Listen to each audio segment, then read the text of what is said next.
आपके साथ आशीष तिवारी।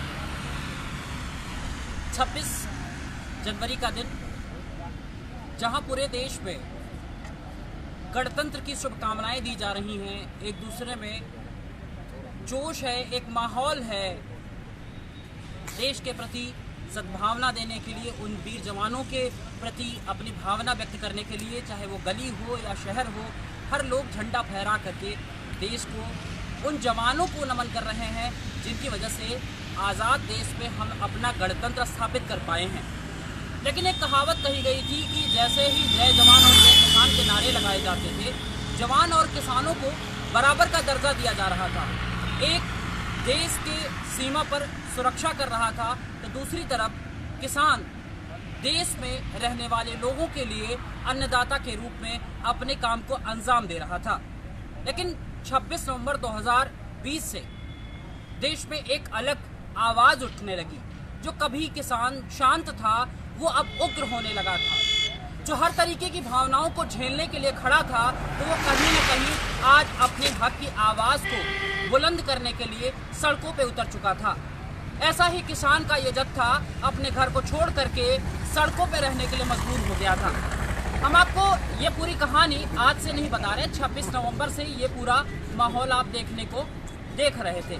लेकिन 26 जनवरी जब हम गणतंत्र की रक्षा, गणतंत्र के साम्राज्य को स्थापित करने की जब बात करते थे, तो हमारे मन में यही ख्याल आता था कि लाल किले पे झंडा फहराते हुए राष्ट्रपति क्या कुछ कहेंगे, क्या देश में एक नई ऊर्जा का विकास होगा, क्या संचार होगा, और साथ ही साथ देश में रक्षा को लेकर के क्या माहौल बनाए गए होंगे, कितने अपडेट हुए होंगे। इन सब चीज़ों को लेकर के अलग अलग मंतव्य लोगों के होते हैं, लेकिन किसानों से ये बात करने की ज़रूरत थी। कई मीटिंग चले, कई दौर हुए, लेकिन उसमें भी कोई भी निष्कर्ष सामने नहीं दिखा। आज कल रात में किसानों ने अपने आक्रोश को और बड़ा अंजाम देते हुए लाल किले पर पहुंचने के दावे को आगे बढ़ा दिया, या यूं कहें कि मुखर कर दिया। हजारों की संख्या में ट्रैक्टर के साथ में वो किसान कूच कर गए। ऐसे में हम गाजीपुर में हैं, जहां लगभग 26 नवंबर से लोग हैं, उनसे जुड़ने की कोशिश करते हैं कि आखिर उन किसानों के मन में क्या है, वो क्या चाहते हैं। आंसू गैस के गोले भी छोड़े गए। कई ऐसे भी किसान हैं जो बहुत सारी बातों को अपने दिल में दबाए रखे हैं। आइए उनसे जुड़ते हैं और जानने की कोशिश करते हैं। कितने वर्षों से आप यहाँ, कितने महीने से यहाँ से हैं आप? यहाँ जी, अब तो फिलहाल हमने 28 दिन हो गए जी, 28 दिन से अपना नहीं पड़े हैं। और जब कभी लत्ते करने हुए या वैसे हुए तो चक्कर लगा फिर। कहाँ के रहने वाले हैं आप फुटपाथ जैसे आज लाल किले पे जाने की बात थी, आप क्यों नहीं गए? चले गए, हमारे इसके रखवाले बैठे हैं ट्रॉली।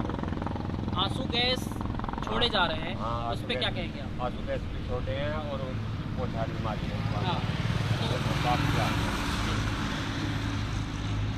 कहेंगे क्या? कई जगह तोड़फोड़ हुआ, जो समाचार में दिखाए जा रहे हैं, जो और भी अन्य मीडिया कवरेज के लिए जा रही है, वो ये कह रही हैं कि ये किसान के जो बच्चे हैं, किसान के जो लोग हैं, इनका सही रूप नहीं, इनके पीछे कोई और आके ये सब सारा काम कर रहा है। कोई ना कर रहा, ये तो यही खुद करवा रहे हैं। जो बीजेपी वाले हैं वे बीच में कर रहे हैं इस बात में, और वे हम पर टेक रहे हैं।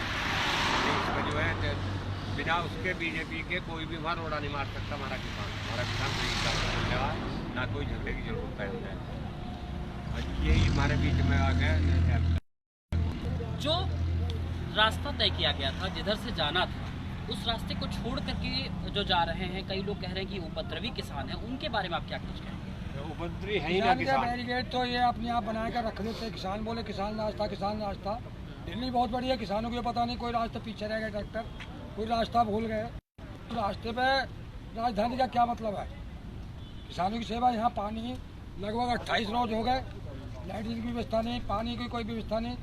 हक तो हम अनाज तो दे ही रहे हैं पूरी जनता को, तो इन्हें बैरिकेड लगा नहीं, बैरिकेड नहीं, निशानी करके बोले किसान रास्ता करके।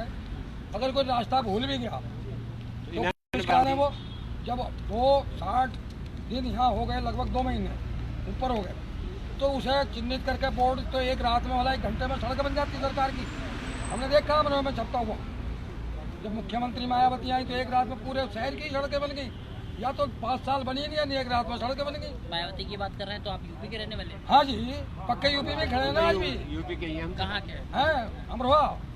कई बार ये भी तो कहा गया बार बार कि ये जो आंदोलन है वो हरियाणा और पंजाब के लोग कर रहे हैं, यूपी वाले सम्मिलित ही नहीं तो ये यूपी वाले को तो फिर ये कुछ भी ले रहे होंगे। मतलब इन्होंने कोई अगर मंडी पे ये फोटो खिंचा के दिखा दे 1 किलो धान इन्होंने लिया हो तो गारंटी मैं दे रहा हूँ, मैं दावा दे रहा हूँ, मैं चल रहा हूँ किसी मीडिया के नहीं, किसी मंत्री के पास या विधायक के पास चल रहा हूँ मैं चल रहा हूँ। मतलब आप ये कह रहे हैं कि जो किसान हित की बात कही जा रही है, किसान की हित की बात नहीं, नहीं, जो धान बिकने की है रोज गारंटी दावे दे रहे हैं कि हमने इतना धान लिया, कौन से लेवी पे धान खरीदा गया है वहाँ का किसान का फोटो एक दिखा देंगे कि हमने धान इनका खरीदा।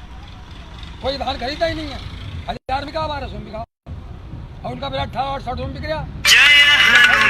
आज किसान में धान का रिकॉर्ड ये चोरियों से लेकर धान सरकार से 1868 के पैसे ही जा रहे हैं और यहाँ किसानों को करा 60 दिन का पत्थरबाजी है, रोड़ेबाजी कौन सी किसान की गाड़ी में ट्राली में चेक करा लो। शहर वाले आदमी जो भी सरकार से मिला वक्त क्यों पुलिस पर भाग रहे हैं? हम पुलिस को बहुत दिन तक हम तो मिलजुल कर आ रही है, कोई तो झगड़ा हो ही जाता है, कोई गलत बोलता किसान उनसे, आज तक तो बोला नहीं। इनका ये कहना है कि ये पत्थरबाजी ना कर रहे हैं और ना ही किसी तरीके की सरकारी तंत्र को तोड़ फोड़ करने की सोच रहे हैं। ये सोच रहे हैं कि भाई हमारा जो इनका विरोध है, इस विरोध को ये आगे कैसे अंजाम देंगे। इसका सिर्फ एक ही मकसद है कि सरकार इनकी बातों को माने और ये कानून वापस कर ले।